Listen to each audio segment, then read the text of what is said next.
제가 읽었던 1절부터 5절까지 말씀에서 사도 바울은 아브라함의 믿음이 무엇이었는지를 설명합니다. 그 1절부터 5절까지의 내용의 요약은 4절과 5절, 아마도 성경 66권 가운데 가장 아름다운 구절 중에 하나일 것입니다.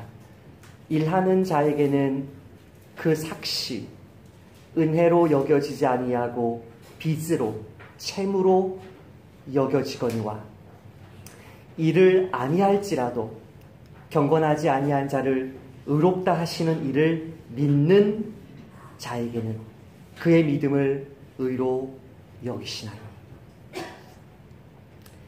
만일 아브라함이 노동자가 일한 대로 그 삭스 받는 것처럼 자기의 행위로서 하나님께 삭스를 받듯이 의를 받았다면 자랑할 수 있었을 것입니다. 자기 자손들에게, 후손들에게. 우리 교회처럼 믿음의 후손들에게도 자랑할 수 있었을 것입니다. 하나님은 공의로우신 분이니까, 정의로우신 분이니까, 정확하신 분이니까 그렇게 정말 행위로 의를 얻었다면 그 사람에게 정당한 임금을, 노동의 대가를 지급해 주시듯이 의롭다고 인정해 주셨을 것입니다. 그런데 문제가 무엇이었습니까? 지난주 말씀 기억나십니까? 하나님 보실 때 아브라함은 어떤 사람이었습니까? 일을 안 한 사람이었습니다. 하나님 보실 때 아브라함은 거짓말한 사람이었습니다. 아내를 속이는 사람이었습니다. 아내를 팔아먹는 사람이었습니다. 중요한 결정들을 할 때 그 책임을 아내에게 떠넘기는 무책임한 남편이었습니다. 비유하자면 그는 이 세상에서 일하라고 어떤 주인의, 사장님의 부름을 받았으나 하루 종일 9시부터 5시까지 하루 종일 일하지 않고 자기의 개인적인 그런 인터넷 주식 그런 거 하다가 월급만 받아가는 그런 무책임한 노동자 같았습니다. 도무지 일을 하지 않는, 하나님의 기준으로 볼 때 불의한, 경건하지 못한 사람이었습니다. 하지만 아브라함이 정말 아름다운 모습, 제대로 붙든 것 하나 있습니다. 무능하고 못난 자신을 택하시고 불러내시고 밤하늘에 은하수처럼 많은 자손을 주시겠다는 그 하나님의 약속을 어떻게 했습니까? 믿었습니다. 그렇게 하나님이 아브라함에게 말씀하신 것을 그대로 믿으니까 하나님이 아브라함의 그 믿음을 의로 여기셨습니다. 간주하셨습니다. 인정하셨습니다. 이것이 은혜입니다. 믿음은 행함이 아니기 때문에 행할 능력이 없는데도 믿기만 했는데 그렇게 하나님이 우리를 기뻐해 주신 것입니다. 자녀를 키워보셨습니까? 자녀의 비유를 들었던 기억이 납니다. 자녀가 너무나 이쁩니다. 그죠? 자녀가 일을 합니까? 일하지 않습니다. 제 아들, 딸이 어릴 때 가장 미웠을 때가 젖을 먹다가 젖 안 나온다고 아내의 젖꼭지를 깨물 때 정말 미웠습니다. 나쁜 놈들. 일 하나도 하지 않으면서 밥만 먹으면서 그 밥 안 주면 또 엄마 아빠를 깨무는 우리 죄인의 본성이죠. 씻겨도 또 더럽히는. 그러나 그 아이들의 모습이 그렇게 이쁠 수가 없는 거죠. 그냥 자라주는 것이, 건강한 것이, 내 품에 안겨있는 것이, 내가 뭐 잘났다고. 세상에서는 못난 사람인데, 세상에서는 탁월하지 않은 사람인데 아빠가 슈퍼맨인 줄 알아주고 엄마가 전부인 줄 알아주고 그 품에 꼭 안겨주는 그 모습이 너무 이쁜 거죠. 이 세상 그 누구보다도 나를 신뢰해주는 그 모습이 너무 사랑스러운 거죠. 그래서 그 아이를 이쁘게 여기는 거죠. 의롭게 여기는 거죠. 용납해주는 거죠. 하나님이 아브라함을 그렇게 용납하신 거예요. 뭘 보고? 그의 믿음을 보시고. 이 아브라함의 이야기 1절부터 5절까지의 아브라함의 이 예화에서 믿음의 조상인 그 예화에서 이제 사도 바울은 이스라엘 민족의 가장 위대한 왕인 다윗의 이야기로 넘어갑니다.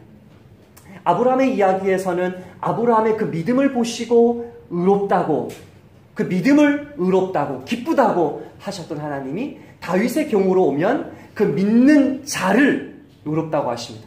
여러분 가운데 이미 부모님들이 치매 초기가 되신 분이 계실 것입니다. 저도 최근에 그런 일들을 겪었습니다. 만약에 그런 일이 있다고 생각해 보십시오. 여러분 평생 사랑하고 따랐던 엄마가, 아빠가 더 이상 나를 알아보지 못할 때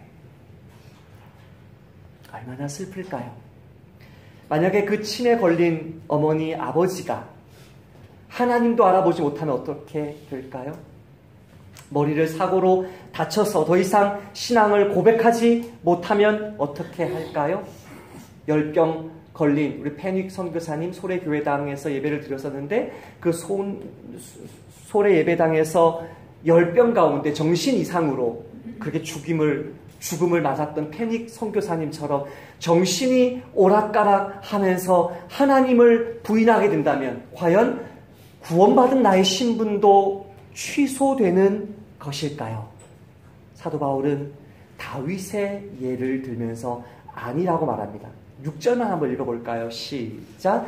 일한 것이 없이 하나님께 의로 여기심을 받는 사람의 복에 대하여 다윗이 말한 바. 앞에서는 그의 믿음을 의로 여기신다고 했는데 이 6절에서는 누구를요? 사람을 의로 여기심을 받는 사람의 복에 대하여 다윗이 말한다. 따라서 합시다. 하나님의 의는 내 것이 아니었다. 하나님의 의는 내 밖에서 갑자기 찾아온 낯선 의다. 이 사실은 굉장히 중요합니다. 끊임없이 여러분이 아침마다 성경을 읽을 때마다, 저는 목사니까 설교를 준비할 때마다 끊임없이 너무나 익숙해 보이는 그 본문을 낯선 본문으로 보지 못하면 여러분은 겸손하게 그 말씀을 받들 수 없어요. 그게 비밀이거든요. 하나님의 기도의 자리로 나아갈 때마다, 말씀 앞에 설 때마다 마치 그 말씀을 처음 대하는 것처럼 낯설게 겸손히 대하지 않으면 그 은혜가 우리에게 느껴지지 않아요. 의롭다 인정받고 모태신앙이고 신앙생활 수십 년 하고 신학 지식이 있고 목사고 장로고 그렇게 하나님이 익숙해지면 이 의가 내 것이구나 착각하게 되고, 그때 그 사람이 진짜 하나님의 진짜 의를 맛보지 못한 사람인 것이 드러납니다. 하나님의 의는 어떤 거라고? 내 밖에서, 내 아내가 아니고 내 밖에서 나에게 갑자기 선물처럼 주어진 낯선 의란 말이에요. 낯선 의. 내 것이 아니라는 거. 이게 카톨릭과 개신교를 갈라놓아요. 세례를 받는다고 그 세례가 의를 주입시켜서 이 사람을 의롭게 만드는 게 아니에요. 우리는 죄인인데, 일을 하지 않았는데, 더러운데 무조건 목사님을, 하원이를 받아줘서 그 받아주신 하나님의 은혜에 감사해서 성령님의 힘으로, 말씀을 양식으로, 기도로, 호흡으로 점점점 거룩하게 변화되어 가는 거죠. 나를 받아주신 하나님의 의는 내 것이 아니라 내 밖에서 하나님이 값없이 전혀 뜻밖의 나에게 주신 의입니다. 누가복음에서 예수님이 이것을 이렇게 설명했습니다. 또 자기를 의롭다고 믿고, 자기를 의롭다고 믿고, 처음부터 나는 의로운 사람이야, 나는 신앙생활 몇 년 했기 때문에, 또 자기를 의롭다고 믿고 다른 사람, 아직도 술을 못 끊었어? 담배를 아직도 못 끊었어? 아직도 이런저런 실패 가운데 살아? 다른 사람을 멸시하는 그런 자들에게 이 비유로 말씀하시되, 두 사람이 기도하러 성전에 올라가니 한 사람은 바리새인이요 한 사람은 세리라. 이 바리새인이 얼마나 이 의를 익숙하게 대하는지 한번 보십시오. 바리새인은 서서 따로 기도하여 이르되 하나님이여 나는 다른 사람들 곧 토색, 불의, 간음을 하는 자들과 같지 아니하고. 박윤선 목사님의 설교가 기억나요. 잊을 수 없어요. 한국교회사에서 가장 위대한 주의 종이 박윤선인데요. 제가 볼 때에는 고신대나 총신대나 합신을 세우신 분이고 옥한음, 홍정길 그런 한국교회 인물들을 키워낸 분이시고 손봉호, 그 박윤선 목사님이 한경실 목사님을 비롯해서 한국교회 대다수의 목회자들이 신사참배했을 때 그렇게 신사참배하고 그 죄악 가운데 우리 민족이 그렇게 고통을 받고 6.25 동족상잔으로 모든 피난민들이 부산 초랑교회에 모였을 때 다 신사참배했죠, 목사님들이. 그러나 쉬쉬하고 있었죠. 그때 그 앞에 나가서 여러분, 저도 신사참배 한번 했습니다. 그렇게 고백했을 때 한국교회 역사상 처음으로 신사참배에 대한 공개적인 회개가 일어난 거거든요. 고신대에서 설교하고 시몬아 네가 나를 사랑하느냐 그 말씀 설교하고 내려오시면서 오늘 설교에 말씀 가지고 한 사람만 나와서 기도하시라고 하고 그냥 내려가서 앉았는데 통곡하면서 한 학생이 올라와서 자기 죄를 자백하면서 또 나오고 또 나오고 또 나오고 계속 그치지 않게 나와서 수업이 2주째 중단되어 버렸죠. 그래서 고신교단 전체가 한국교회사에서 교단 전체가 회개한 최초의 사례죠. 그때 만들어진 것이 SFC 학생 신앙운동이었죠. 1979년도에 한국의 전라도 경상도의 그 정치판이 교단 안에 들어오면서 가장 큰 교단이었던 이 총신대 안에 전라도 경상도가 싸우면서 다투면서 전라도 쪽이 나가버렸죠. 백석대, 방배총신이라고 말하는 그 백석대. 그때 학생들이 그런 정치판을 교회에 끌어들인 그 목사들의 어떤 그 모습에 분노한 그 학생들이 폭력 사태를 일으켰을 때 그때 박윤선 목사님이 다시 한번 회개운동을 벌이면서 그 회개운동에 동참한 사람들이 합신, 수원에 있는 합동신학교가 그렇게 세워지게 되죠. 이분이 한국교회사의 흐름을 바꾸는 이런 굵직굵직한 회개운동을 본인 스스로 자기 죄를 자백하면서 일으켰을 때마다 반복해서 말한 게 있는데 뭔지 아세요? 죄를 자백할 때 사람들이 그걸 알아줍니까? 사람들이 알아주지 않죠. 그런데 죄를 자백하는데 그 죄를 자백하는 것 가운데 성령님이 그 마음속에 정말 책망하시고 찔림을 주는 사람들은 그 죄를 자백하는 사람들이 얼마나 귀하고 존귀한지를 알게 해주신다고 그 말씀하셨죠. 그것이 교회가 살아있을 수 있는 비결이고 제가 금요 철야 때 금요 기도회 때 이번 주에 저의 죄를 고백했듯이 그게 목사가 목사답게 성도가 성도답게 살아남을 수 있는 비결이죠. 바리새인은 따로 서서 기도하여 이르되 하나님이여 나는 다른 사람들 곧 토색, 불의, 간음을 하는 자들과 같지 아니하고 이 세리와도 같지 아니함을 감사하나이다. 나는 일에 2번 금식하고 소득의 11조를 드리나이다 하고 세리는 감히 눈을 들어 하늘을 우러러보지도 못하고 가슴을 치면서 통에 자복하면서 하나님 나를 불쌍히 여기소서 나는 죄인입니다. 하나님 나를 불쌍히 여기소서 나는 죄인입니다. 종교의 형제와 함께 어느 나라에서 함께 예배를 드린 적이 있는데 이 말을 20번 반복해 20번 주님 나를 불쌍히 여기소서 나는 죄인입니다. 주님 나를 불쌍히 여기소서 나는 죄인입니다. 예수 기도, 호흡 기도. 이 기도가 누가 한 거예요? 신학자가 한 게 아니에요. 죄인이 한 거예요. 하나님이여 나를 불쌍히 여기소서 나는 죄인이로소이다 하였느니라. 내가 너희에게 이르노니.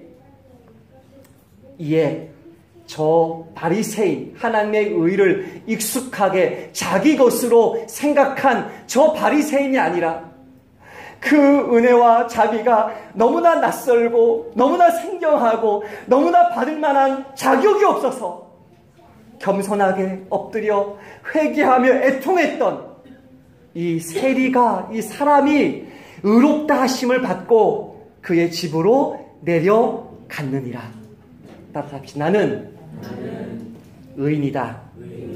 죄인임에도 의인이다. 그러므로 자랑할 수가 없는 거죠. 어떤 사람도 몇십 년 신앙생활한 사람도, 목사도, 장로도, 누구도 몇 대째 신앙도 자랑할 수가 없는 거죠.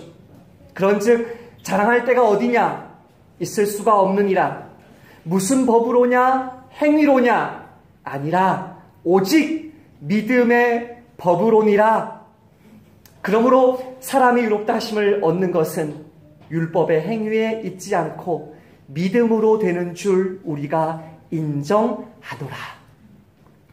처음 우리가 구원받을 때, 처음 우리가 의롭다 하심 받았을 때, 처음 우리가 하나님께 용납받았을 때 낯선 의를 받았던 것처럼 신앙생활 수십 년 앞으로 계속 하면서도 그 의는 결코 우리의 것이 아니었고, 오늘도 주님이 나를 자비롭게 여겨주지 아니하시면 살 수 없고 넘어질 수밖에 없는 사람인 것을 한평생 붙들어내시기를 축복합니다.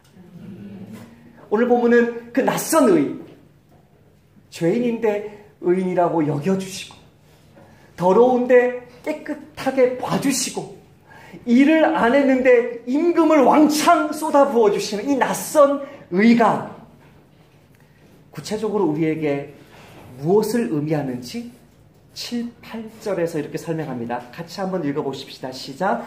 불법이 사함을 받고 죄가 가리어짐을 받는 사람들은 복이 있고 주께서 그 죄를 인정하지 아니하실 사람은 복이 있도다 함과 같으니라. 구약 성경의 팔복으로 불리는 말씀이죠. 시편 32편 1절과 2절. 의롭다 하심 얻는 것은 그것이 무엇을 의미하느냐? 따라서 합시다. 하나님이 내 죄를 없애주시는 것이다. 내 죄를 용서받는 것입니다. 내 죄가 인정받지 않는 것입니다.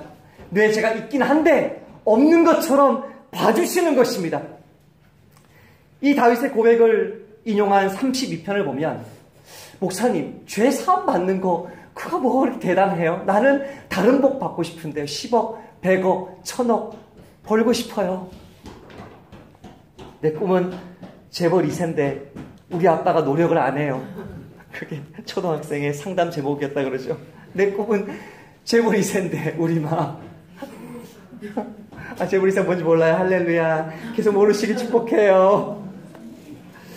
목사님, 저는 다른 복 받고 싶어요. 저는 멋있는 백마탄 왕자님 만나고 싶어요. 제가 정말 여러 번 얘기하지만 백마탄 왕자님 만나면 안 되는 거 얘기했죠. 왕자병이라고. 그 친구는 바보 온다를 만나서 왕자로 만드시는 자매님도 되시기를 축복합니다.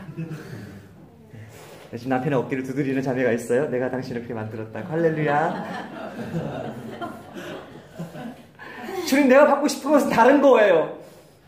나는 다른 것 받고 싶어요. 다른 것, 세상이 좋아하는 것, 세상 사람들이 가치 있게 여기는 것, 보배롭게 여기는 것, 그런 거 받고 싶어요 라고 생각하는 우리에게 사도 바울이 인용한 이 7절 8절 말씀이 인용된 그 시편 32편을 보면 다윗이 우리가 지금 바라고 있는 그 모든 것, 권세, 돈, 권력, 죄송한 표현이에요, 여자, 모든 것 다 가진 다윗이 어떻게 죽을 사람처럼 뒹굴며 벅벅이면서 죄사함의 은혜가 진짜 복이라고 왜 이렇게 고백했는지가 32절 문맥에서 나와요. 두 군데만 제가 한번 읽어볼게요. 귀로만 들어보세요. 32절 5절 7절 이렇게 말해요. 내가 이르기를 내 허물을 여호와께 자복하리라 하고 주께 내 죄를 아뢰고 내 죄악을 숨기지 아니하였더니 주께서 내 죄악을 사하셨나이다.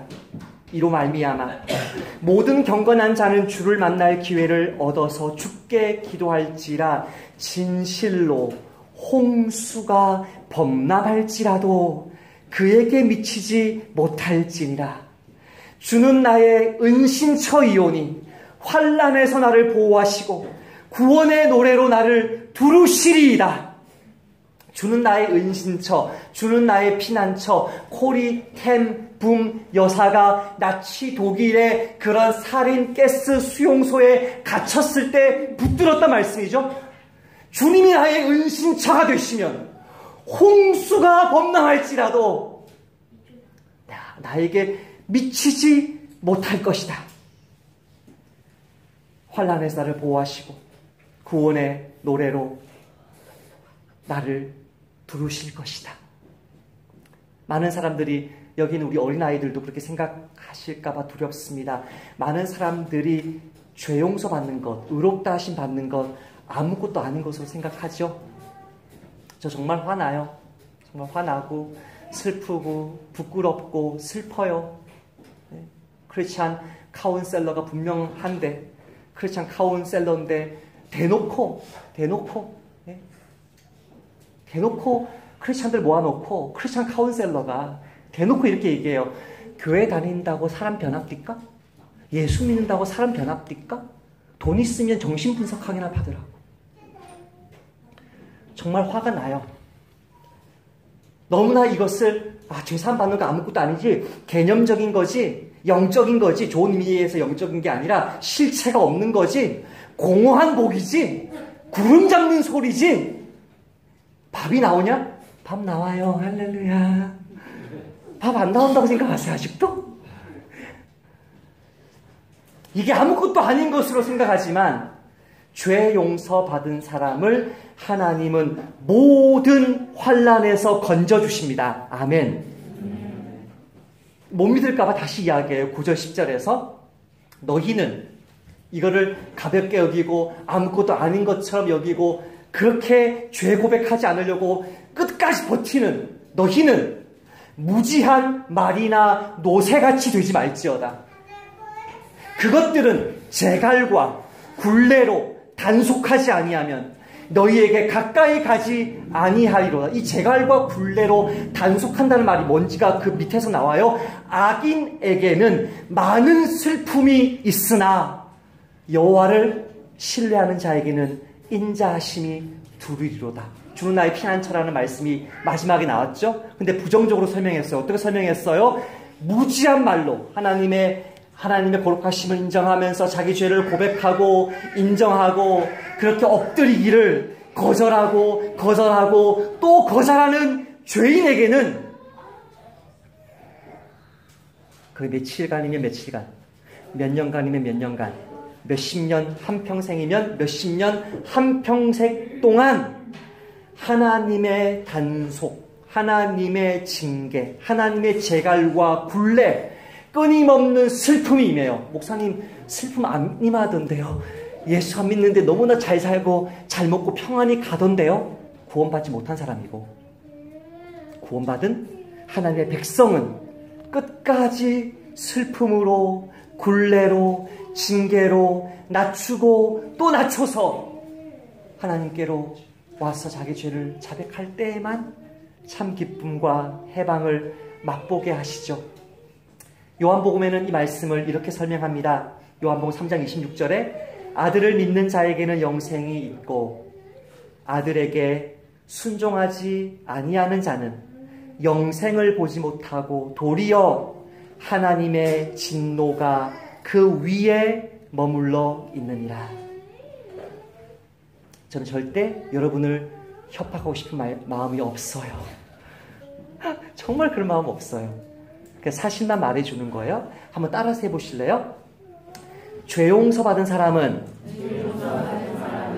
매사에 의인으로 대우받고 죄 용서 받지 못한 사람은 항상 죄인으로 취급받는다. 여기서 그렇게 대우해 주시고 그렇게 취급하시는 주체가 누구예요? 하나님이시죠. 이건 공허한 복이 아니에요. 죄사함은, 의롭다 하심은 그렇게 매사에, 범사에 대우해 주시는 거란 말이에요. 어떻게 다른 일반적인 복이 없을 수 있겠어요? 따라오지 않을 수 있겠어요? 얼마나 많은 사람들이 죄사함을 가볍게 여기는지, 하나님의 의롭다 하심을 가볍게 여기는지, 진짜 복인 이 복음을 업신여기는지. 먼저 그의 나라와 의를 구하라. 그리하면 이 모든 것을 너희에게 더하시리라. 할렐루야. 이 말씀이 제 일생을 얼마나 복되게 했는데요. 20살, 20살 때부터 제 인생을 얼마나 복되게 했는데요. 얼마나 제 삶 속에 섬세하고 선명하고 얼마나 놀랍게 제 삶을 부요하게 했는데요. 여러분 주변에 사기치는 사람들 보세요. 남 등쳐먹고 사기치고 그렇게 나쁜 짓 하는 사람들 카톡 프로필 잘 보세요. 주여 내게 복을 주시옵소서. 이런 거 올라와 있는 거 아세요? 그렇게 나쁜 놈인데 제가 이 문제 봤다니까요. 그거를 눈으로. 그렇게 나쁜 짓 하고 피해를 주면서 피눈물 흘리는 그 피해자의 카톡에, 그 가해자의 카톡이 났는데, 목사님 보세요. 주여 나에게 복을 달래요. 와, 정말 지옥 가려고 작정했죠. 다윗은 다 가진 자였습니다. 부도, 권세도, 건강도, 아내도, 자식도 다 가졌습니다. 그러나 죄 사함 받지 못할까봐 식음을 전폐하면서 신음하고 뒹굴었습니다. 모든 것을 다 잃어버린 사람처럼 죄 사함 받지 못할까봐, 하나님으로부터 용납받지 못할까봐 주님의 죄 사함의 선포가 나단 선지자를 통해서 선포되었을 때 기쁨으로 일어납니다. 그 32절에서 이렇게 고백하며 이 시편을 마칩니다. 너희 의인들아 여호와를 기뻐하며 즐거워할지어다. 마음이 정직한 너희들아 다 즐거이 외칠지어다. 우리 어르신들에게 실족함이 될지라도 한 달에 한 번이라도 좋습니다. 찬양할 때 좀 띨시다. 이렇게. 성경 읽을 때 우리가 앉아서 읽는 것이 죄송한 것처럼 찬송할 때 사실 앉아있는 것은 기독교 전통에 맞지 않죠. 막 뛰면서 기뻐하고 즐거워할지어다. 즐거이 외칠지어다. 아직도 마음에 저희 설교를 멸시하는 강팍한 영혼이 이건데 있습니까? 그 영혼도 크게 따라서 해봅시다. 죄 용서 받았으면 이 세상 전부를 얻은 것이다. 죄를 숨기고 자백하지 않고 용서받지 못했다면 이 세상 전부를 빼앗긴 것이다. 왜요? 제가 벌써 설명했잖아요. 죄 고백 받았느냐, 죄 사함 받았느냐, 의인이냐 아니냐를 따라서 하나님이 그대로 일생을 대우해 주시기 때문에. 한 여인이 암 검진을 받았는데 죽게 되었다는 거예요. 그냥 진료를 간단하게 받았어요. 그런데 병원에서 연락이 왔어요. 간암 말기니까 빨리 오라고. 너무나 경황이 없어서 그 가정주부가 충격을 받을 가족에게 말도 하지 못하고 대강 입원할 준비만 해서 병원으로 가는데 아이들 생각, 남편 생각, 별벽 생각이 다 나면서 눈물을 계속 흘리는 거지, 병원을 가면서. 근데 더 무서운 게 이제 죽을 생각을 하니까 나 죽으면 어떻게 되는 거지? 나 이런 상태로 하나님 앞에 설 수 있을까라는 슬픔에 시작됐던 것이 두려움으로 이 사람을 얼어붙게 만드는 거죠. 그렇게 절망 가운데 정신없이 병원에 갔는데 간호사가 몹시 당황하고 미안해하면서 사람을 착각했다고. 갑자기 하늘이 열리면서 광명한 빛이 쏟아져 나오는 거죠. 이 예화가, 이 실화가 무엇을 말하냐면 하나님 앞에 가장 큰 복이 죄사함의 복이고 아브라함의 예로 표현하면 의롭다 하심을 받는 복인데 이게 얼마나 위대한 것인지를 깨닫지 못하는 경우가 너무나 많아요. 왜? 내 생명이 붙어 있거든요. 내가 오래 살 것 같거든요. 이 땅에서 많은 것을 누릴 수 있을 것 같거든요. 좋은 게 너무 많은 것 같거든요. 그러나 죽음의 위기에 직면하면, 그 나의 죽음이든 자식의 죽음이든 내 신앙의 영적 상태의 완전한 죽음이든 다윗처럼 이 죽음을 직면하면 내가 지금까지 붙들고 있었던 모든 것들이 쓰레기였구나. 모든 것들이 전부 다 배설물이구나. 어버이 주일 설교를 연결하기 위해서 박안서 소설가의 이야기를 읽다가 어버이의 은혜에 대해서 이야기하기보다 죽음 앞에 직면했을 때야 그냥 아무리 못 놔도 그냥 살아있는 것 자체가 얼마나 기쁜 것인가 라는 것을 다시 한번 생각을 하게 되었습니다. 일남 사녀를 두었던 소설가 박완서는 88 올림픽을 코앞에 둔 여름 그 외동 아들을 잃었습니다. 안 먹겠다는 의지 없이도 몸에서 저절로 음식을 받지 않아 갈수록 쇠약해져 가는 그 엄마가 이러다가는 큰일 나겠다 싶어서 부산에 있는 큰딸이 잠실에 있는 그 엄마를 반강제로 부산 그 수용부 자기 집으로 데려갔습니다. 딸과 함께 해수욕장, 광안리 해수욕장에 앉아 있는데 헝클어진 머리에 남루한 옷에 얼굴에 주름살이 가득하고 이가 앞니 2개밖에 남지 않은 노파가 돌멩이들을 이렇게 광안리 해수욕장에서 줍고 있는 거죠. 뭐 하시냐고 물어봤더니 이 돌멩이들을 주워서 공장에 팔겠다는 거예요. 돈 몇 푼 얻겠다는 거죠. 그 노파를 도와주고 나서 집에 돌아와서 이제 그날 쓴 일기예요. 그러고 보니 해변에서 파는 싸구려 액자나 거울 틀에 그런 돌들이 박혀 있는 것을 본 적이 있었다. 그런 걸 만드는 공장에서 노파의 수고비를 얼마나 박하게 쳐줄지는 물어볼 것도 없이 뻔했다. 나는 밑도 끝도 없이 그 노파에게 몹쓸 병이 들었거나 술 주정뱅이인 아들이 있을 거라고 생각했다. 확신을 가지고. 아마도 자기 처지가 이렇게 투사된 거겠죠? 조금도 거짓 없이 나는 그 노파가 부러웠다.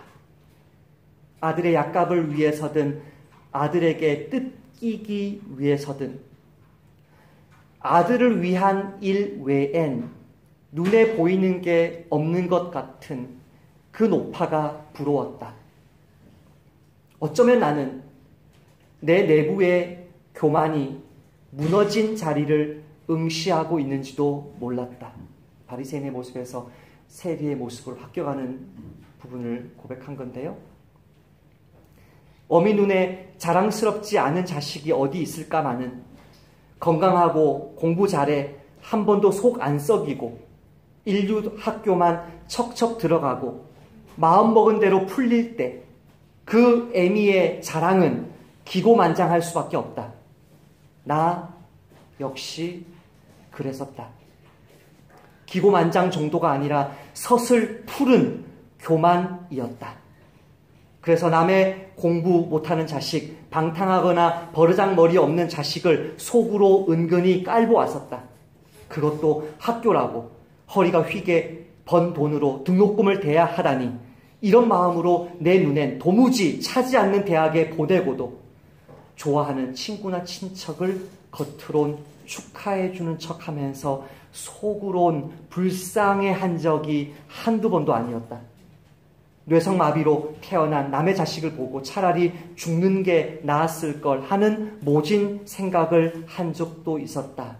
그랬던 내가 노파를 부러워하고 있었다. 가장 못난 최악의 아들을 가정할지라도 나는 그 노파가 부러웠다. 가슴이 아리게 부러웠다. 서울대 나오고 최고의 학부를 나온 이 박완서 소설가. 그 자식들도 그렇게 공부를 잘했다 그래요. 돌아가신 이 아들, 26에 죽은 이 아들 의사였다 그래요.